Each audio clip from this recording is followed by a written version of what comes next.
はい、こんにちは。多聞丸の、カンコレ多聞丸です。本日は、昨日の、3月30日のメンテナンス、こちらの話題を中心に、配信をしていこうと思います。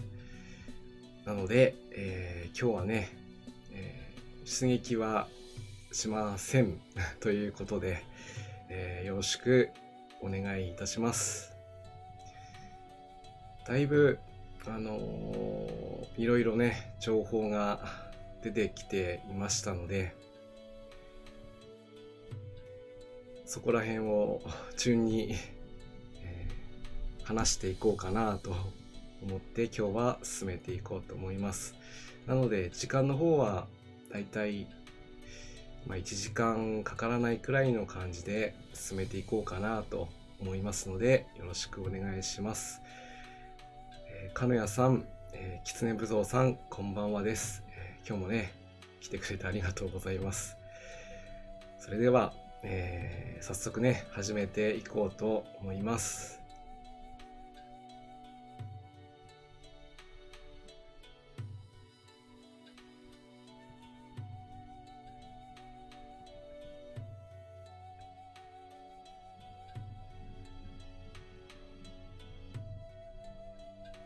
画面の方は今、通常のゲーム画面の方が映っているかと思います。模様替えということで、竹尽くしということですね。春もう真っ盛りということで、ちょっと、背景もね一新させてみました。皆さんの鎮守府ではどんな風な、執務室というか提督のね執務をするところなんですけど、いつもこういう感じで、秘書官とね、過ごす大切な空間なので、いろいろ、趣向を凝らしているんじゃないかと思います。今日の配信の方法としましては、ツイッターの方で、順番に、昨日のアップデートの内容の方を流していこうかなと、そう考えています。そして、いつもは時間をちょっと置いてから、カンコレグッズのね紹介とかしてますけども、今日はもう最初から紹介をしていきたいと思います。そして、今日説明欄にもちょっと書いてたんですけども、出撃をしないということなので、久しぶりに、レモンサワーですね、なかなか飲む機会もなかったので、この機会に飲もうかなと思いますので、もしお付き合いいただける方は、お付き合いいただけると嬉しいです。では、早速ですねレモンサワーを開けていきます。こちらもねまだあったりなかったりという商品ではあろうかと思うんですけど、私の方ではまだあと5本くらい残ってるので、時々開けて飲もうかなと思っております。では開けましょう。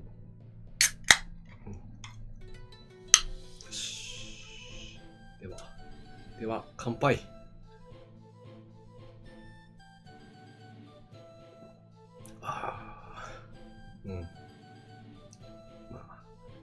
いいですね。普段なかなかお酒を飲むこともないんですけど、今日は飲ませていただきます。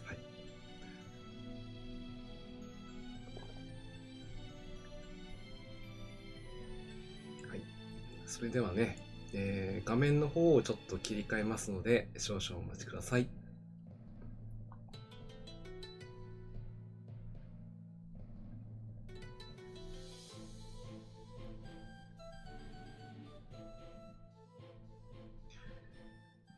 はい、今日のカンコレグッズの紹介といいますか、ちょうどね、スペースが、余っちゃったということもありまして、ちょっと穴埋めっていう感じにもなってしまうんですけども、こちらは2015年度の、カンコレカレンダーですね。それを、1月から12月、表紙も含めれば13枚の方を、ちょっと載せてみました。今思い出してみると、だいぶ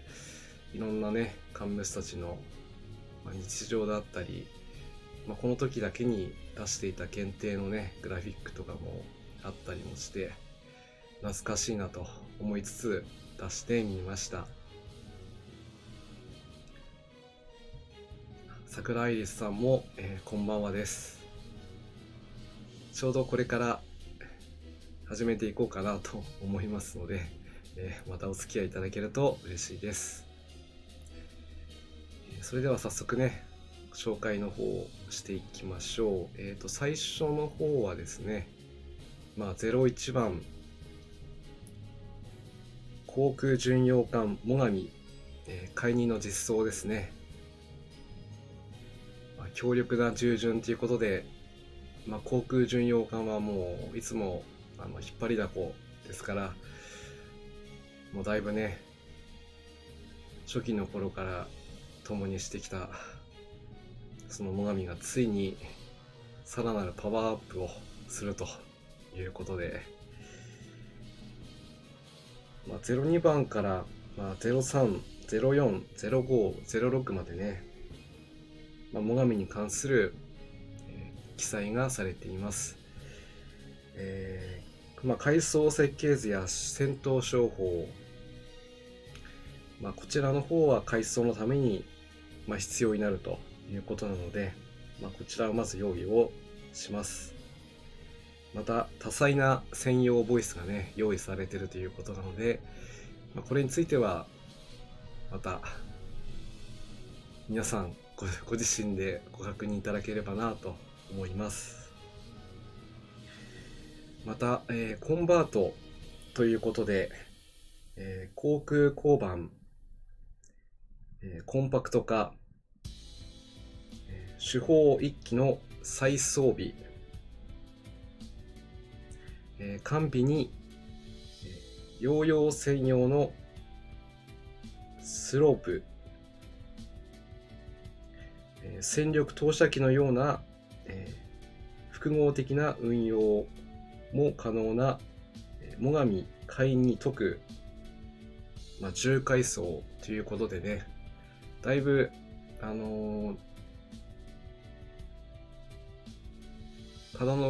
パワーアップではなくてですね、運用面でも、今後さらに活躍をねできるだろうということを匂わせる内容がね書かれております。また、随雲や、強風回のね、こちらの強化、21号電炭、8センチ広角砲、これらの防空の向上や、先ほどちょっと説明がありました最上海に解く、搭載機数は減りますが、火力や航空戦力、ヨーヨー戦力、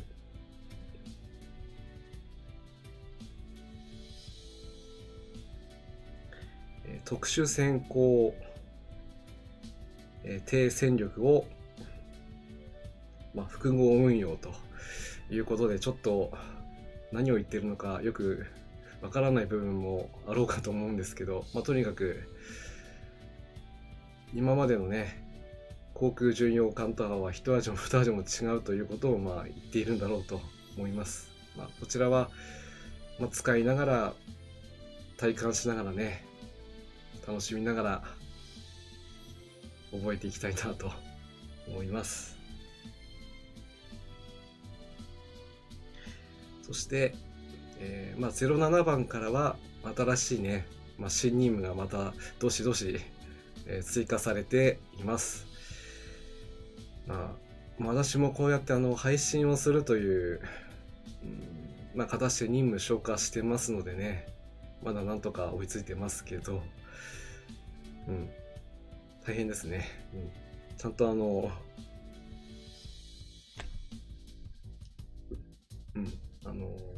ツイッターとかのね、フ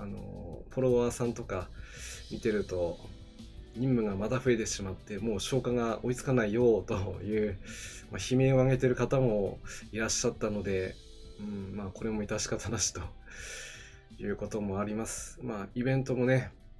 あと1ヶ月あるかないかということもありますので、あんまり無理しないスケジュールで任務の消化をね、していければなと思います。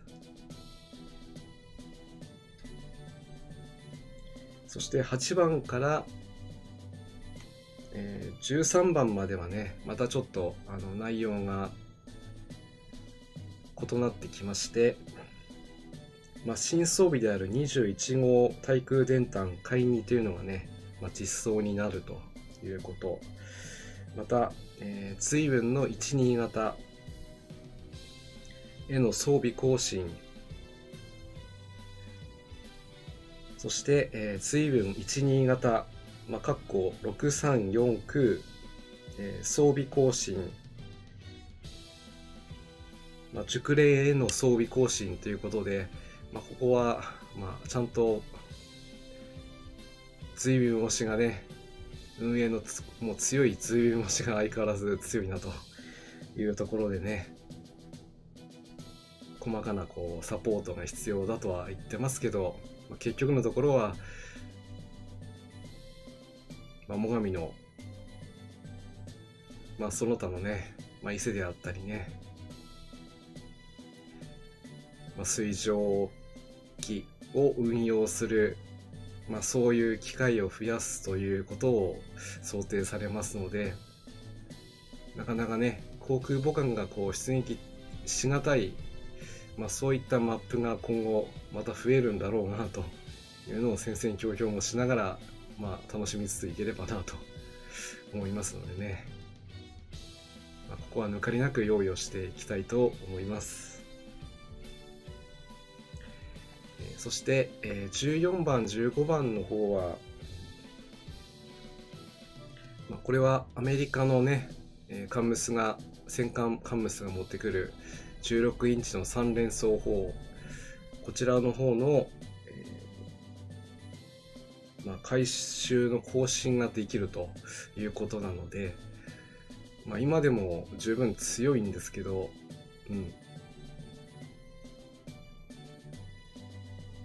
ここもね、抜かりなく、ただネジの方がね、回らないなと思うので、皆さんこちらの方は計画はご利用的に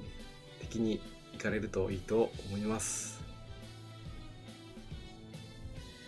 そして続けて、16番、17番に関しては、今回の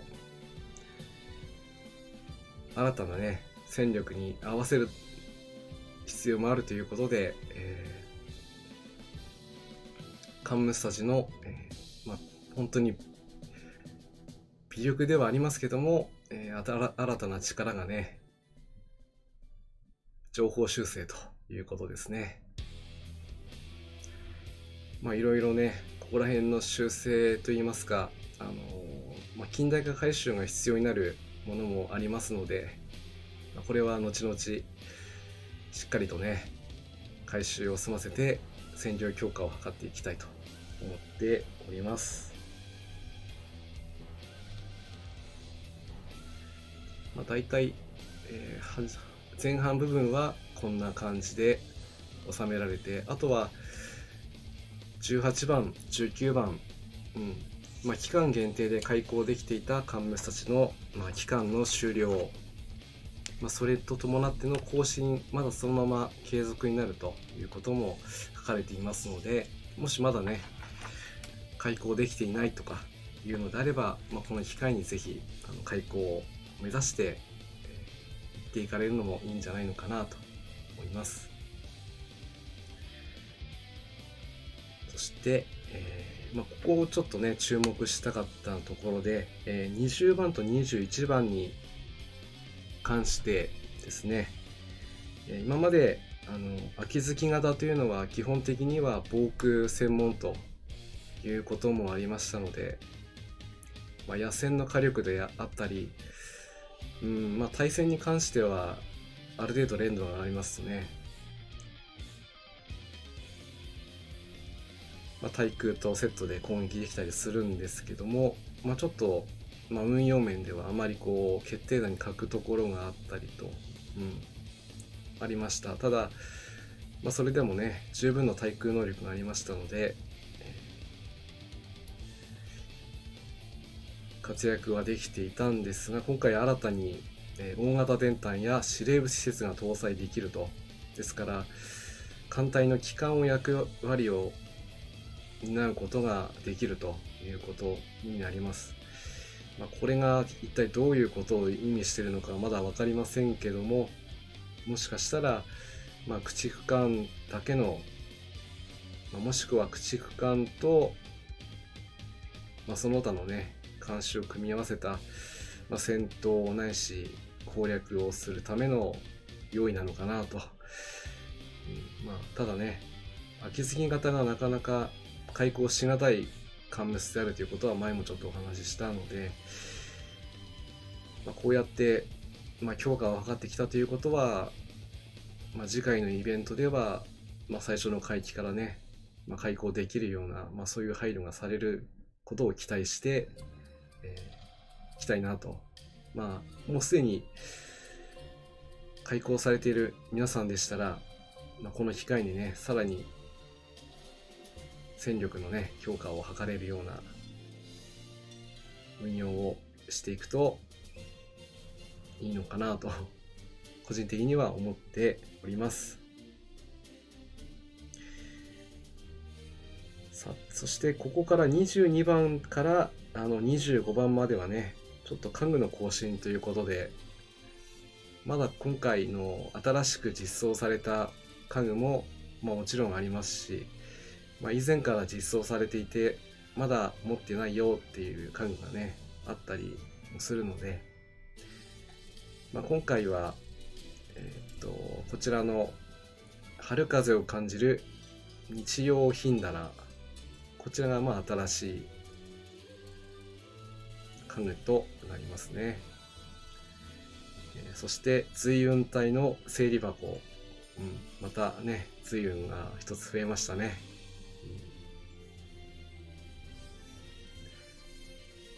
そしてね、竹模様細工の床、春の竹と竹の壁紙、春の風流職人窓っていうのがね新たに実装。そして萩の壁ですね、壁紙も新たに追加されて、最後に矢作のひょうたん罰ですか。これがちょっとね非常に高いのでまだ購入をためらっているようなそんな感じになります。ここはねダイナミックに買うこともできるので、ちょっと迷ってます皆さんどうですか。こういった機会でないとねなかなか使わない家具のコインなんですけど、最近は家具のコインの消費も激しくなっちゃってちょっと追いつかないですね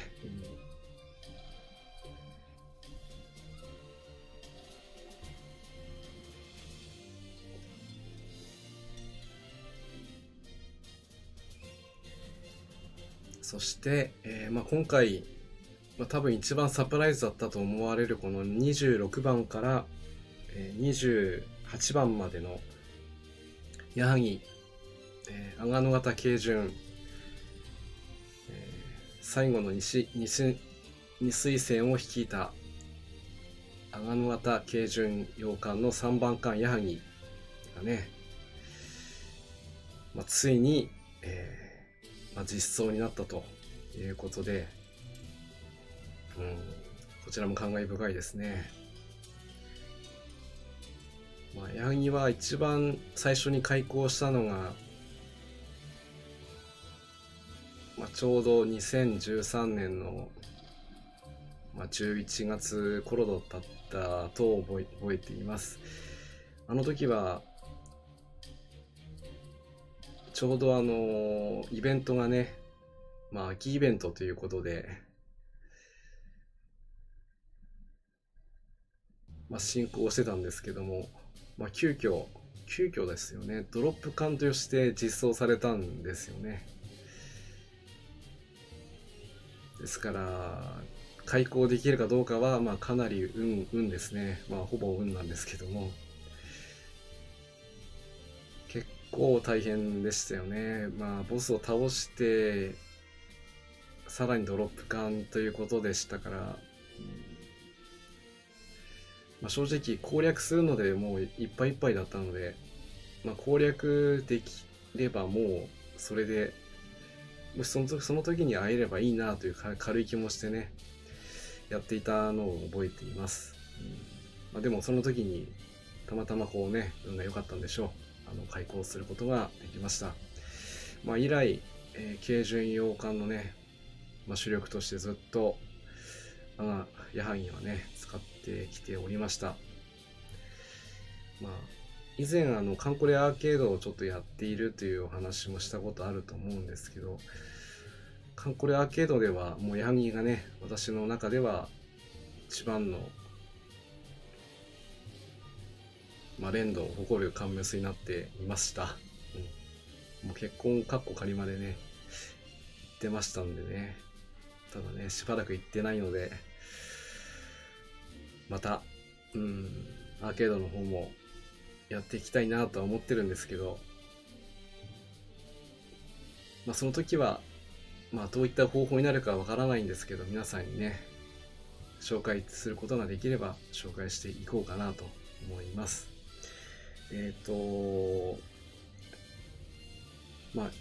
矢作の今回解任に関しても階層設計図と戦闘商法が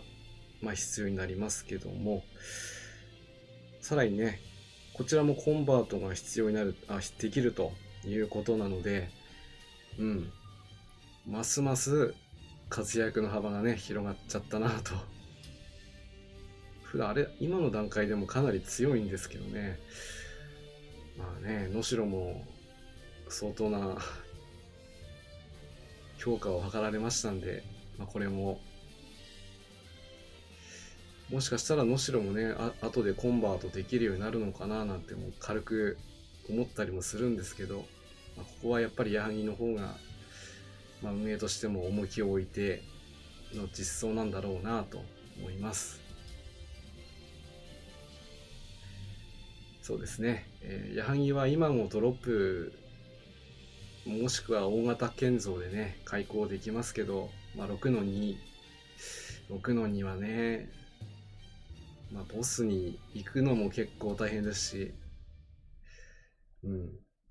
そこでドロップ狙っていこうとしたらなかなか厳しいので、一番いい方法としてはやっぱり、イベントのね、道中でこうあまり簡単にドロップされるのもちょっとあれだなとは思うんですけど、狙うのであれば、そういった場面で狙う方がかなり精神的に楽かなと思ったりもします。今回のコンバートとかね解任の能力に関しては、おそらくもう情報がかなり出ているとは思いますので、説明とかは、今回はいたしませんが、階層のねところは今日私どもしていこうと思いますので、そちらの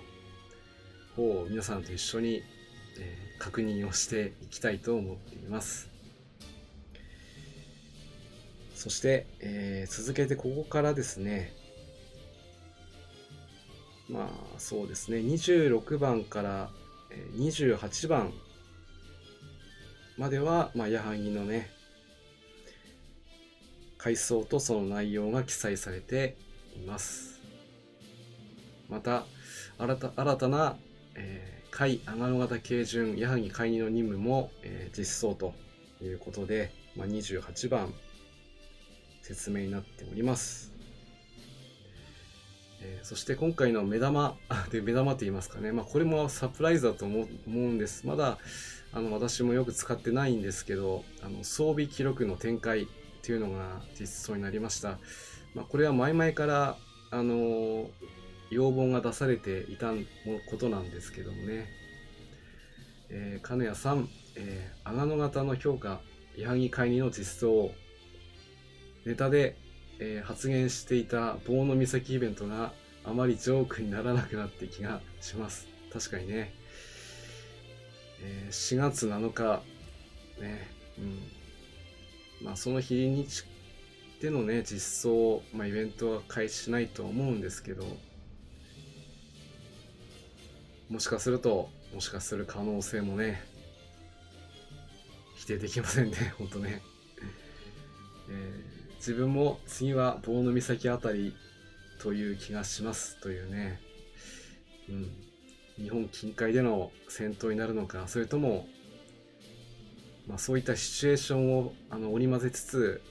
戦闘するところはまた別の海域なのか、想像がはかどります。という感じの29番目まででです。大体こうアップデートのね内容を運営さんがお知らせをしていたところで、さあここからア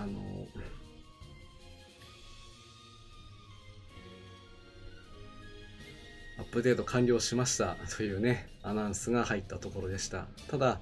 アップデート情報はまだまだ続きますよということなので、続けていければと思います。そうですね、もう春ですね。今日もねなかなかねあったかいなとは思いつつも、風がだいぶ強くなってきましたね。ニュースとかではもう何十年ぶりに黄砂がね日本全土を覆うというねニュースもあったりして、春になったんだなと思いますし、季節の変わり目は特に体調がね不安定になりかねないので、皆さんも、そこら辺ですね、十分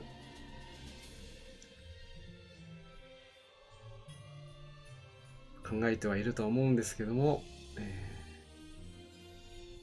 いつも以上にね注意をしていきたいと思います。というのもね、鈴月のレベリングを開始しましたということでね、やはり、レベリングはちょっと時間がねかかりますから、武蔵のようにイベントで、設計図配って大和会に実装も視野に入れて準備していこうと思いますということでね、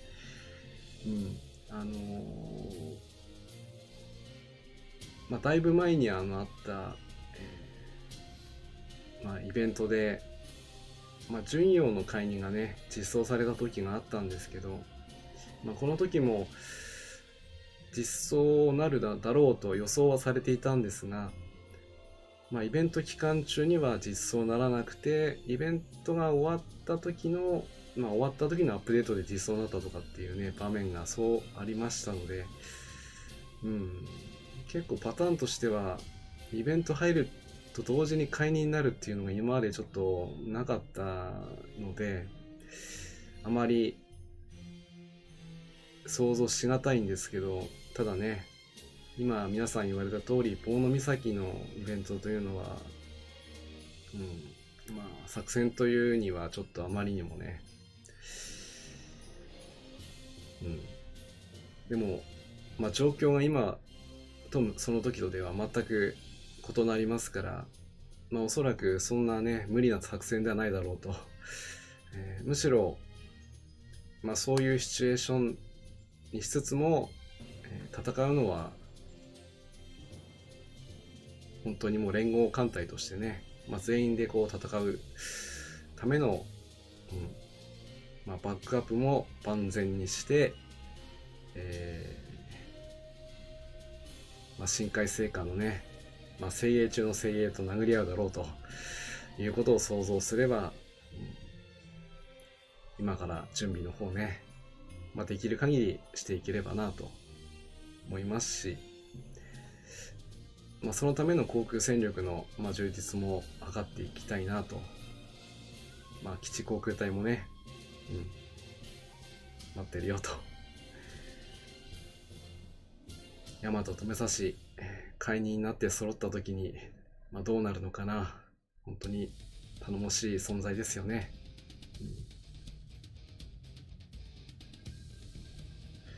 そうですね。式並解任の時もね、もう実装されるだろうと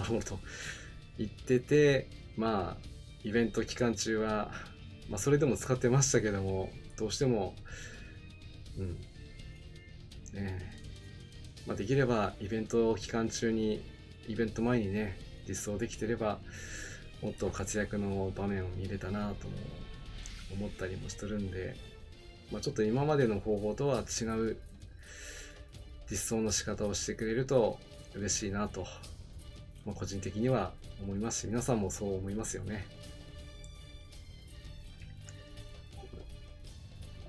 はい。ということで、続けてまた紹介の方をね、していきたいと思います。30番に関しては、そうですね。皆さんも忘れていないと思いますけど、桃の節句、ひし餅ね、本当にもう、まっさらにしました。消滅ですということでね。これも、いろいろとデータの管理も大変だと思います。すっぱりね、するところはすっきりさせて、新たな任務に邁進していきたい。そう解釈します。はい。矢作に推薦詰めるのが、不吉な予感がします。いやいや、それは、推薦をやっぱり積まないとね、いけないでしょう。空襲祭りになることはね、想像にしがたいところではあるんですけど、本来ですとね、護衛空母が一隻ついて、防空をね、担当してもらいたいところではあるんですが、でも最後は艦隊決戦となりますとね、そこまで作戦力もないので、基地航空隊のみんなの活躍、そして、支援艦隊のね、前回情報修正がありましたキャップの解放ということも考えれば、まさに総力戦をもってして戦うことができる、あとはその準備をするだけと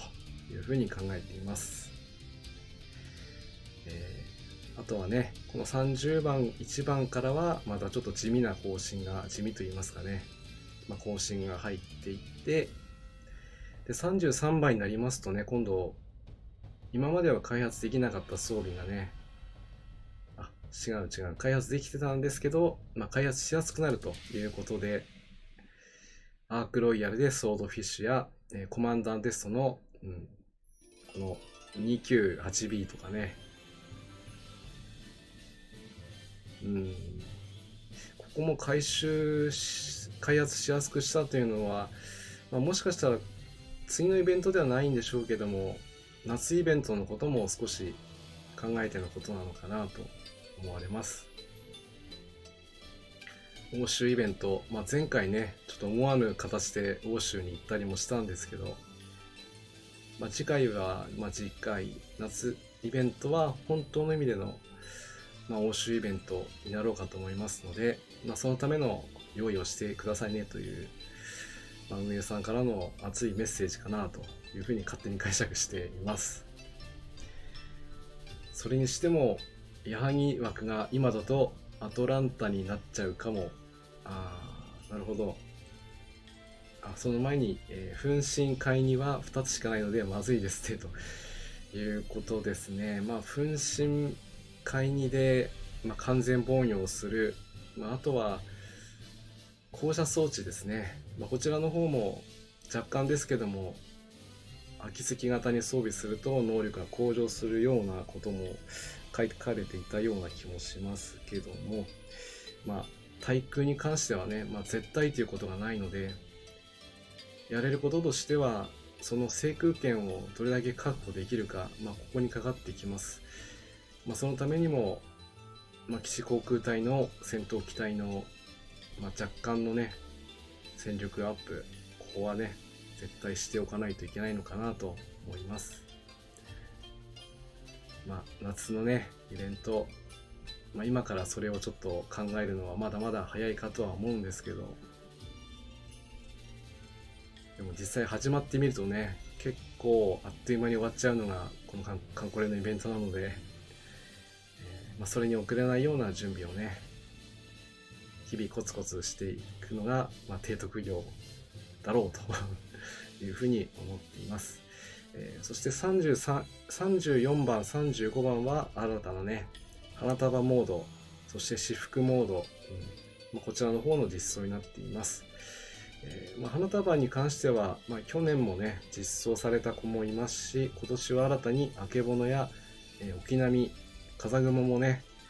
なってるということなので、私ちょっとまだ見てないんですけど、ここも非常に楽しみなところですね。社員さん、こんばんはです。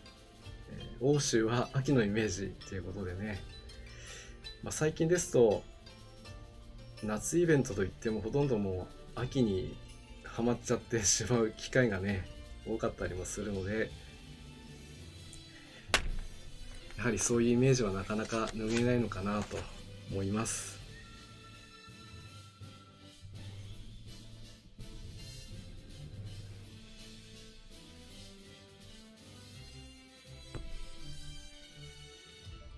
社員さんも、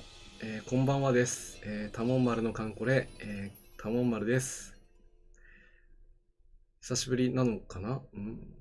なかなかね、いろんなところでこう配信やってたりもする中でまたね来ていただいて本当にありがとうございますね。相変わらずこうゆるく、たわいもない、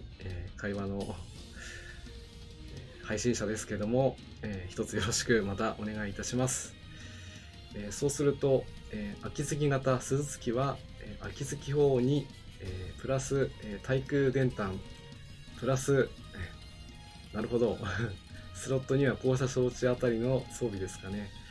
でもこれを装備するとねかなり簡単に防空能力がね上がってくるのでおすすめですね。やっぱりアトランタ、確かに強いんですけど、でもこの子がね全ての海域に出られるわけではないので、そこは艦隊戦力としてみんなの力で乗り切る用意がいるんだろうと思いますからね。社員さん、そうですね、お久しぶりです。秋月型は見張り員でもいいということでね、敵は空だけじゃなくて、水上艦、特にPT 軍がね厄介ですので、主砲や機銃、さらに見張り員の装備があったりするとだいぶ抜けやすくなりますので、そこら辺はね皆さんもよくよく知ってることだろうと思います。本当にね出た当初はなんだこいつはというぐらいでしたから、下方修正がいて、それでもまだまだ厄介な相手です。そして35番の私服モード大和夕雲はね、今期実装開始、軽準のヘレナ、花束モード新実装開始、私服モードの今回はなるほどね、ここも楽しみですね。まだ見てないので後でちょっと個人的に拝見しようかと思います。ヘレナもね、この子もドロップ缶ですからね、ほんとね。そうですね、鈴月だけに21号の電弾補正が強いんでしたっけ。そうなのかな。ちょっと私もそこまで詳しくはないんで、まあ、13号対空電弾回の補正が強いのは見てたんですけど、まあ、21号っていうのは、まあ、大型電弾に当たりますので、まあ、今までは装備できなかった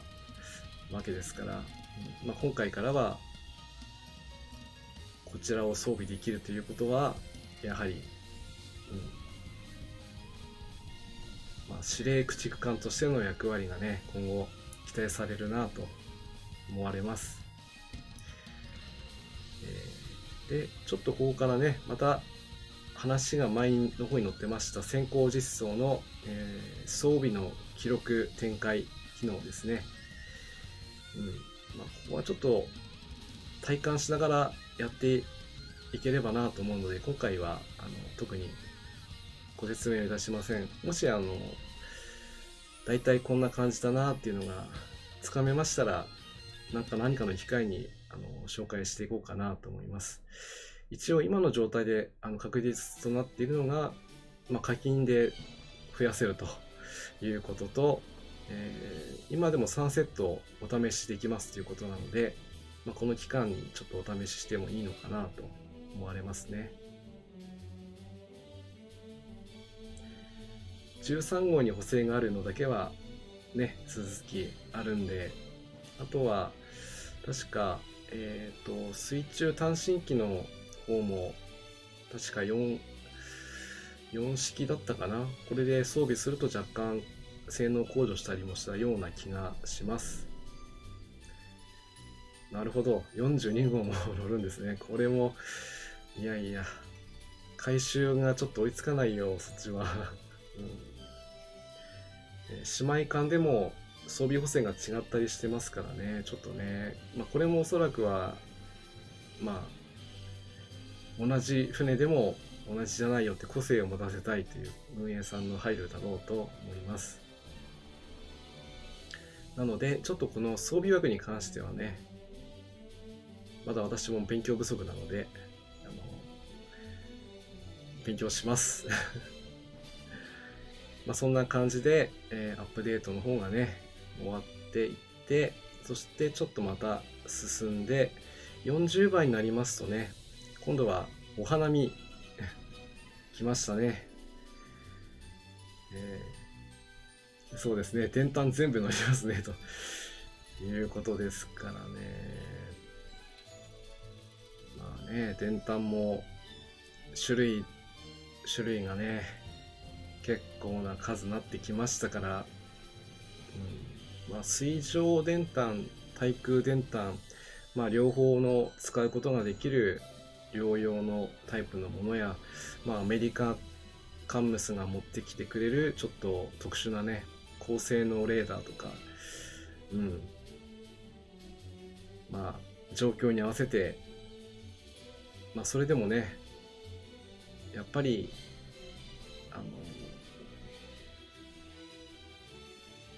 カンムスのね連動を確かに上げる、ここも重要なんですけどもね、やはり命中性能を向上させるのは連動を上げるのにもやはり限界がありますので、まあ、昨今、まあ、前々回もちょっとまあ話したんですけどなかなかね命中が当たらないと、まあ、それだけ深海星艦の戦力も上がってますのでこちらもこちらで強化をしたいけどもなかなかね手法を強化して命中率をちょっと若干上げたところでなかなか有効打にはなりづらいので、まあ、大型艦、まあ、そこに装備させる電炭もね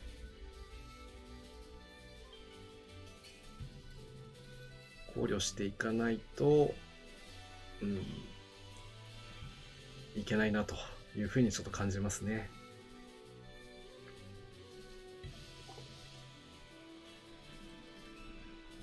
まああまり電炭の回収の話をしちゃうとねこれもなかなか深くなってきてしまうので、まあさらっと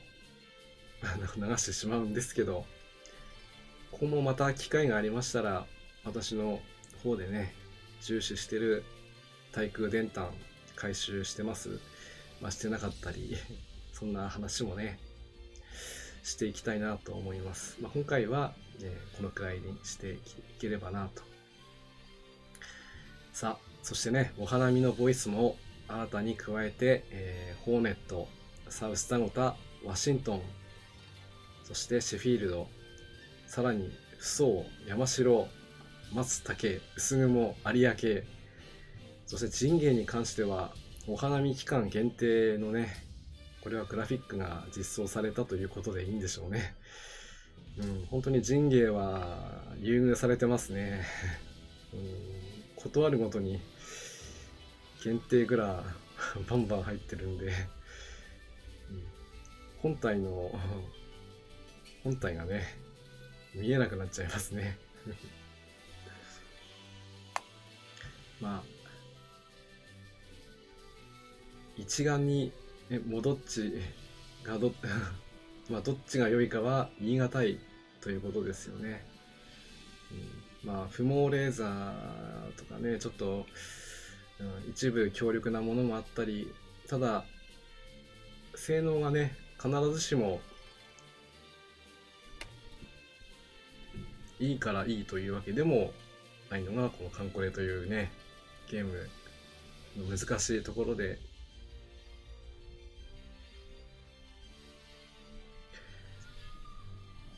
まあ今回のね、アップデートの中に、最後の方にちょっと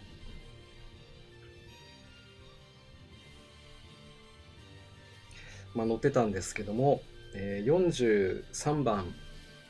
ですね。まあ、こちらの、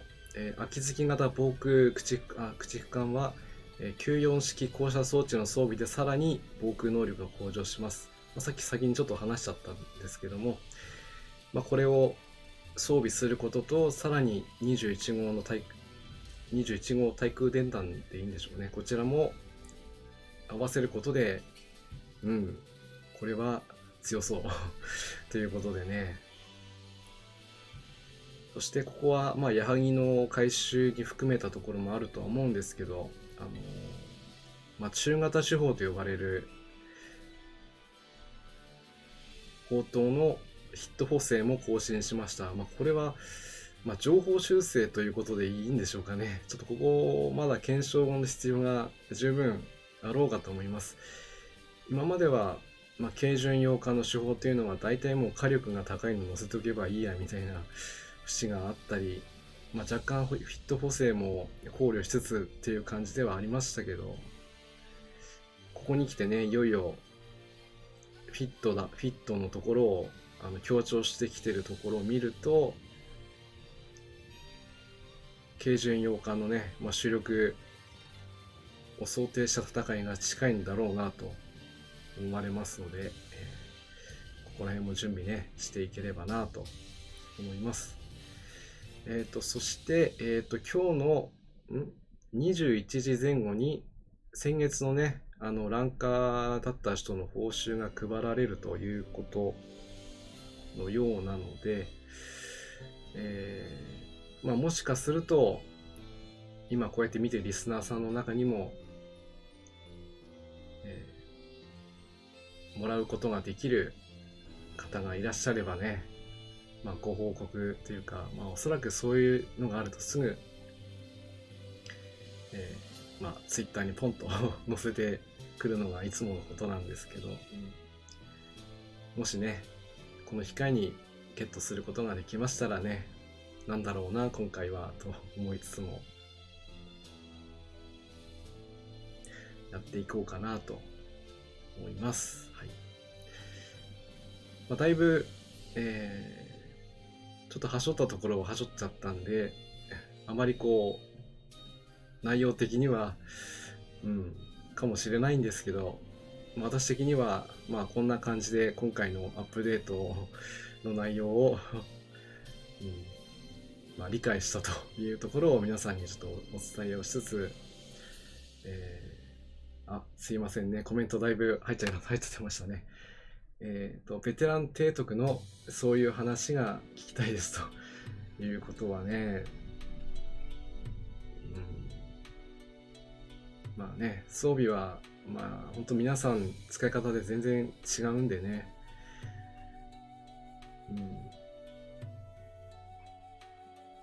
まあそういったところも合わせていきたいなと思いますね。そしてシナジーとか乗ったり乗らなかったり、回収したら、上昇値で上回ったり下回ったりってね、まあ行ったり来たりということなんですけど、でも結局は向上してるんだろうなと、そういうふうに勝手に思っています。そして社員さんおそらく入ってますねと、もうこれもう自信というか確定ですね。素晴らしいですね。また煩雑ではありますが、以前の比べボーナス補正値が表示されるだけマシだと。確かにね、今までは全くそういうのがなかったというか、プラスになってるなっていう、そういうふわっとした感じでなってましたので、今はちゃんと上がってるっていうのがね、まあまりこのセリフは言いたくないな、まあ見える化なってるなと、まあそういうところがね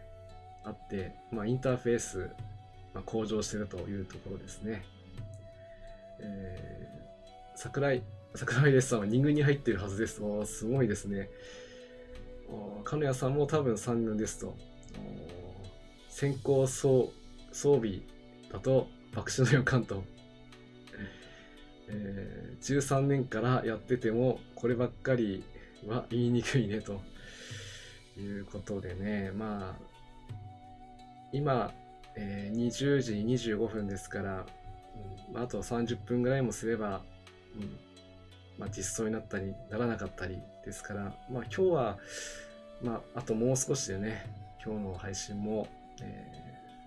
終わりが近づいてきているので、新たな装備に関しては次回ね、皆さんの、ご報告をお待ちして楽しみにしていきたいと思います。きつねぶどうさん、先月は分かりませんが、今月はランカー入りました。おめでとうございます。3月もかなりボーダー高かったと思いますから、きっとね、この頑張りがいい方向に向いてくれることを、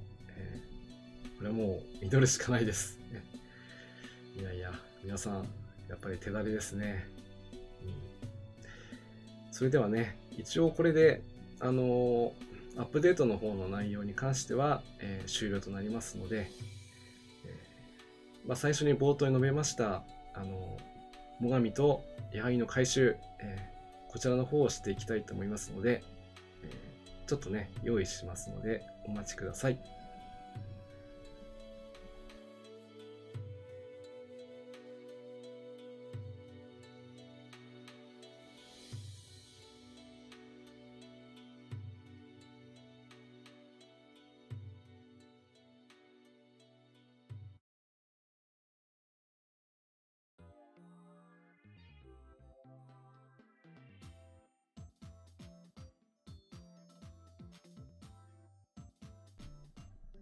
はい、そうしましたら、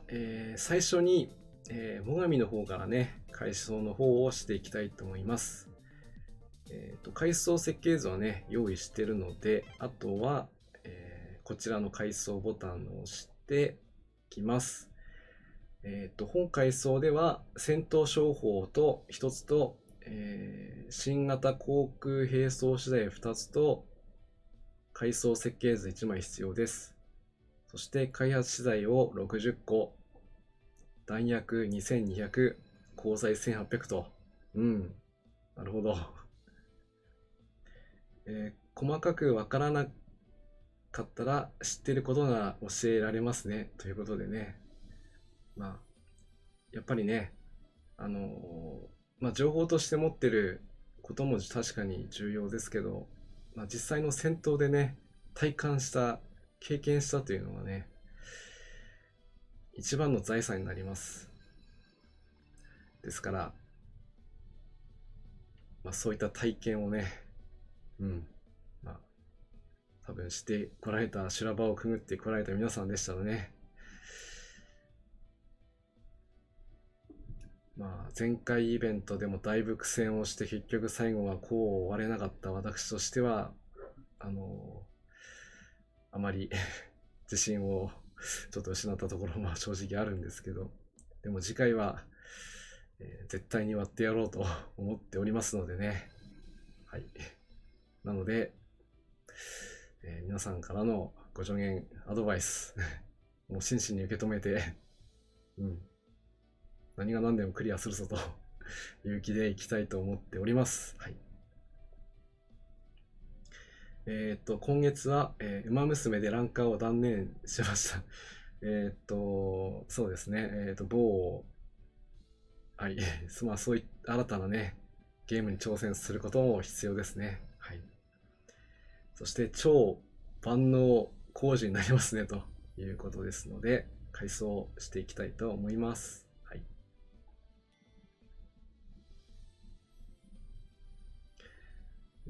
まあ、もうシルエットの方はね、出てましたから、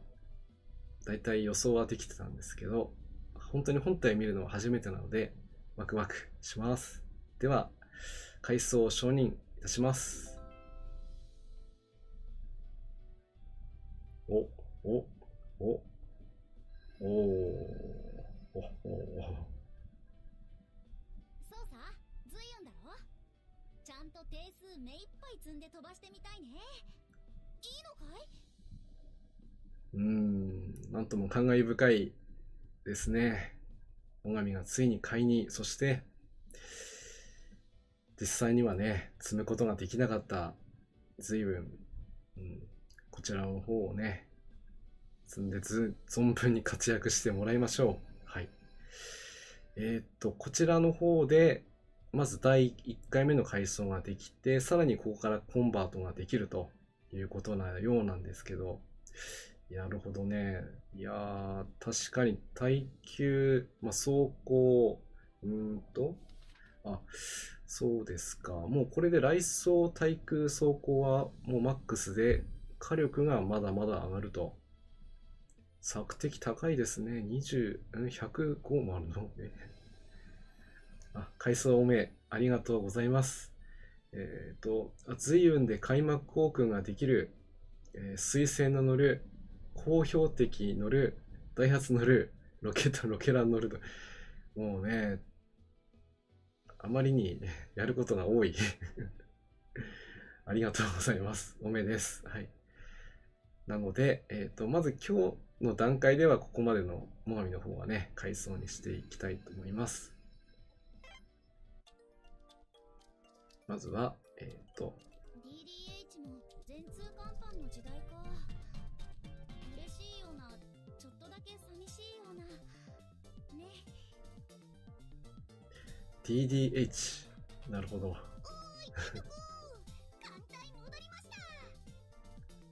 そしてね、私の新宿府ではもう常に回っている東京急行ですね。作戦終了した艦隊が帰投しました。じゃあ、私はこれで。そして、時間があれば、水上基地建設をしている部隊という風な感じの輸送隊書いてきましたけど、なるほどね。いやー、本当にね、かっこよくなりましたね。単純にかっこよくなった。それに手法がごついですね。これは20センチ砲。さらに、対空射撃、違うな、射撃装置の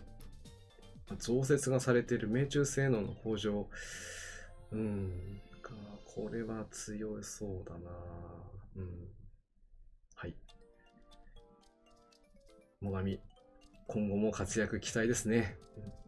さて、それでは続けてですね、第二水雷戦隊預かります。矢作、抜病する。さて、次は矢作の階層となります。第二水雷戦隊の期間ということでね、階層の方をしていきたいと思います。こちらの方は戦闘商法と階層設計図と高速建造材88、開発資材が88、88の推しが強いですね。さすがに従順よりは弾薬のね、980、鋼材980なので、ここは約半分以下に収められてますけど、よし、行こうか。では、こちらも、今回ね、ほんとね、いつぞやのリアルイベントの時に、お披露目したらしいんですけど、でもそこはね、提督たちの熱い、モラルのね、中にありましたので、そのベールは、本当にこう、触りだけがちょっと、聞かれたぐらいでしたけど、あの時はちょうど冬服らしいようなね、装備をしてるようなコメントがよく見られたんですけどね。私も実際に見るのはこれが初めてなので、楽しみです。では、ワクワク。ほほう。ほほう。ほほう。おー。この階層ならいけるかもしれない。これはもう主人公ですね。完全に主人公の顔ですね。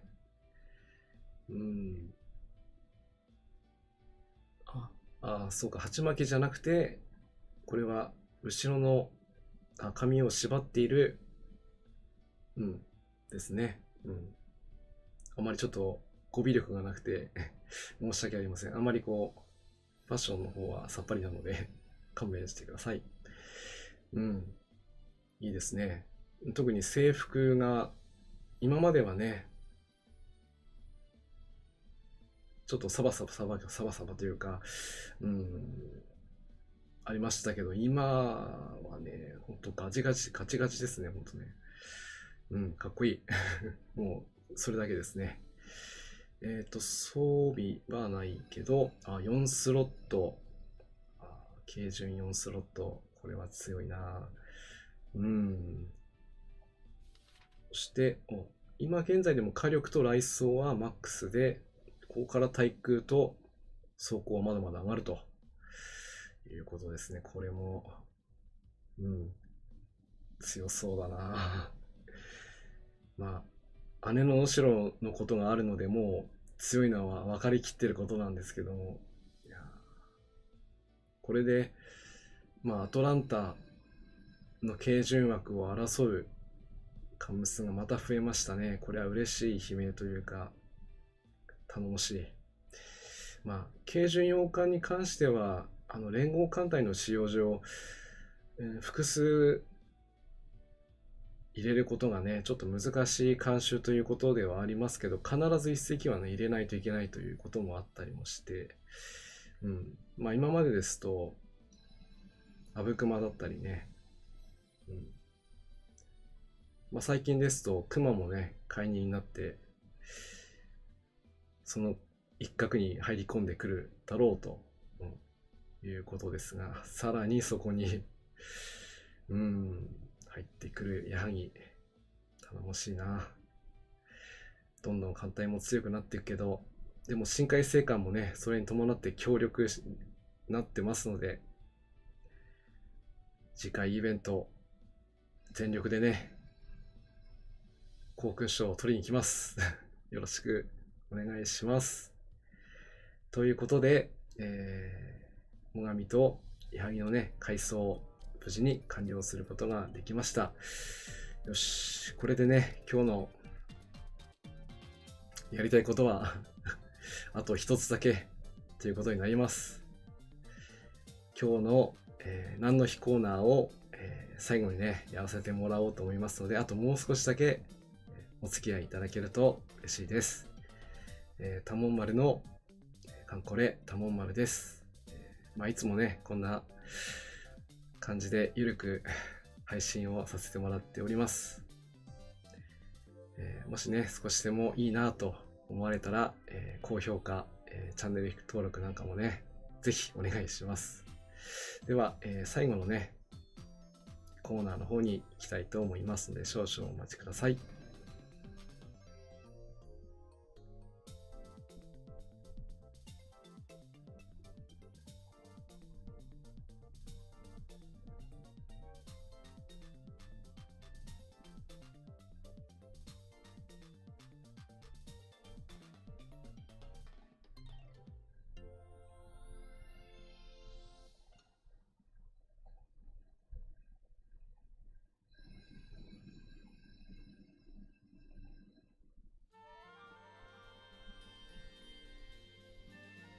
きつねぶどうさん、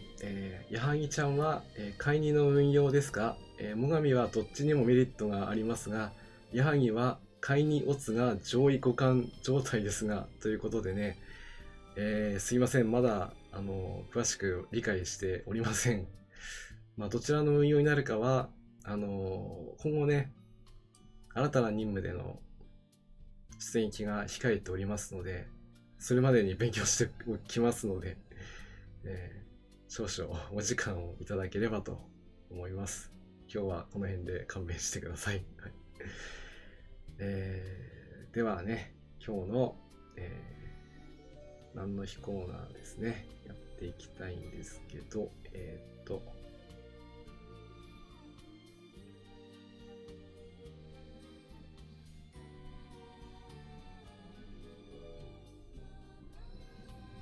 はい、では用意が整いました。では紹介をさせていただきます。はい、本日はね、3月31日ということで、エッフェル塔落成記念日ということで紹介をさせていただきます。エッフェル塔はもう皆さんよく知っていらっしゃいますけども、フランスの首都パリ、シャンド・マルスの広場に立つ鉄塔ですね。もはやパリの象徴の名称、まあ世界的にも有名なね、建造物です。もう今から100年経ちましたね。パリの万博に合わせて建設されました。まあ、フランス人の技師、ギュスターブ・エッフェルがね、設計をしましたので、その人の名前を取ってのエッフェル塔ということになっております。まあ、建設に関しても、まあ、万博に合わせるということもあって、2年2ヶ月、ちょっと詳しく私もわからないんですけど、とにかく早くできたということは確かなようですね。建設当時の高さが 312.3 メートル。これは旗の部分も含むということだようです。ですので、まあ、それから約ね、40年ですか。1930年のアメリカ・ニューヨークに高さ319メートルのクライスラービルディングが完成するまで世界一高い建造物であったということでね。まあ、現在はさらに放送用のアンテナが設置されておりますので、高さが324メートルということですので、まあね、よくパリは燃えているかとかね、まあそういったことで使われる時には、必ずと言っていいほどエッフェル塔がこう出たりもするんですけどもね。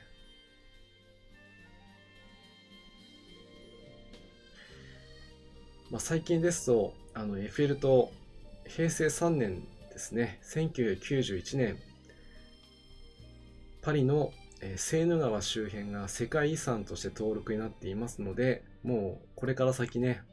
もし観光で行かれるとしても、よほどのことがない限りね、なくなることはないでしょう。もう、まあ、全人類の、大切な財産として今後も残ります。なので、世界で最も多く訪れた有料ね、建造物、これ実際いくらなのかちょっとわからないんですけどね、こちらが平成29年9月には通算来場者数が3億人を突破したということで記念式典が開催されたそうです。3億、まあ、日本の人口でいくところの約 3倍、すごいですね。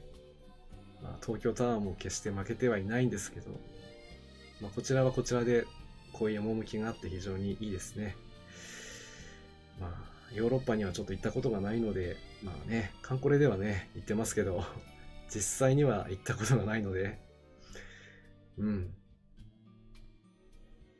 一回はね、行ってみたいな。ヨーロッパ遠いけど、皆さんはヨーロッパとか海外旅行行かれたことはございますでしょうか？まあ、ここで言うことではないかもしれないんですが、まあ、そういうことで、本日3月31日はエッフェル塔落成記念日お送りさせていただきました。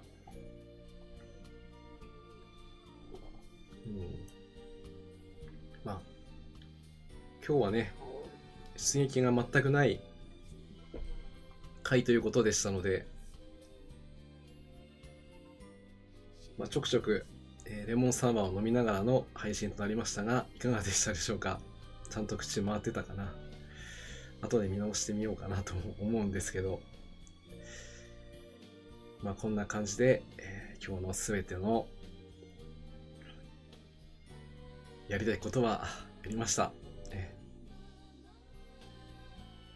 そして、いよいよ今日のお別れのお時間となりましたね。こちらはね、先日スクさんからいただいた、画像も一緒に含めまして、本日のご視聴もありがとうございました。画像を流させていただいております。多聞丸のカンコレ、多聞丸です。本日もね、最後までご視聴いただきましてありがとうございます。次回もぜひね、